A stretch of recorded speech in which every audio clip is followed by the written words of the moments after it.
Hello everyone, today we're going to explain the Dragonseeds, but before that remember to like the video, it helps out the channel a lot, and subscribe, and yada yada yada, let's get to it. So Dragonseeds are the riders who are not of noble birth, but still have Valyrian blood, either from the Targaryen or the Velaryon side. So basically they are bastards.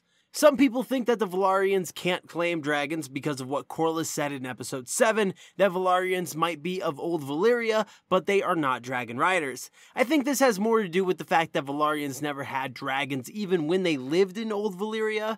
They made their wealth on the sea. They don't have dragons because they simply never had access to them.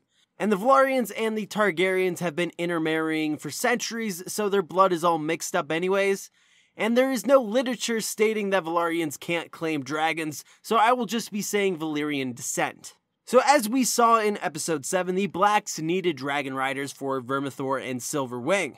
They are the only dragons who could match Vhagar in battle, who is the largest dragon in the show and who is on the green side. Syrax, Moondancer, Seasmoke, and Vermax would stand no chance against the she-dragon. Caraxes, Daemon's dragon, would be their best bet at this point, but even then, Caraxes is still quite a bit smaller, and defeat would be most certainly the outcome.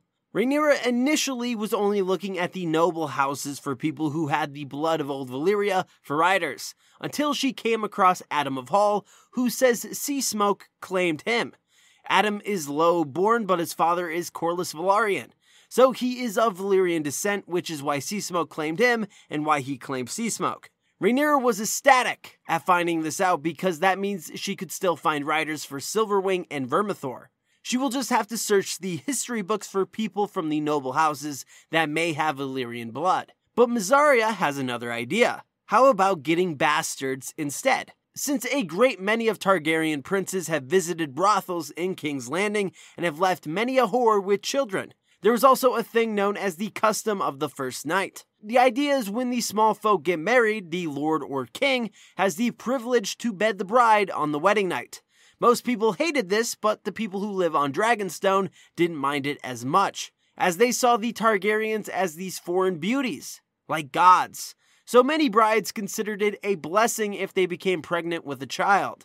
With bastards, especially if they still have Valyrian features, you would at least know that the blood was strong enough for the dragons to sense it. And if it wasn't, and they would die, well, no tears would be shed for a bastard. Sir Steffon Darkland did have Targaryen blood in his veins, but it was many generations ago. His grandma's grandma. The blood was too diluted.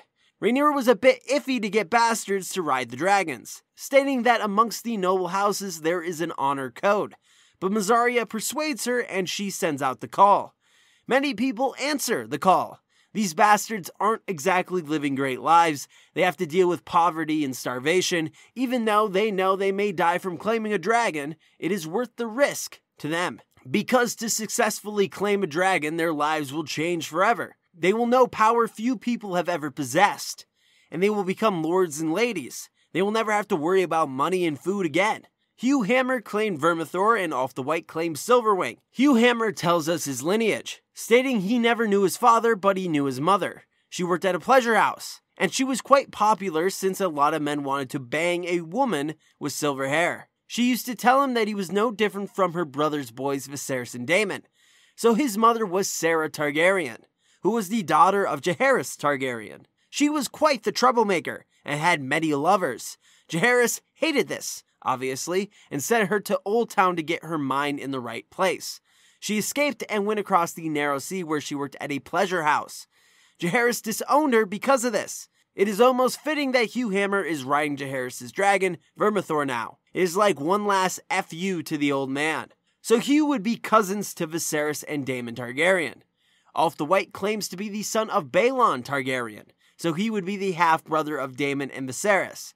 Now, Hugh looks like a Targaryen, there is no doubt about that. Ulf, though, doesn't exactly. It is said that you need to have the blood of the dragon to ride a dragon, but it's more of an urban legend. Rhaenyra and Jaehaerys talked about it. That is not exactly known for sure if that is the case. Either way, they claimed them, and that is all that matters. So what do you think of the Dragonseeds? Leave it down in the comments below, and if you want more House of the Dragon content, please subscribe and like the video. Check out the Twitter link in the description below, and as always, have an awesome day.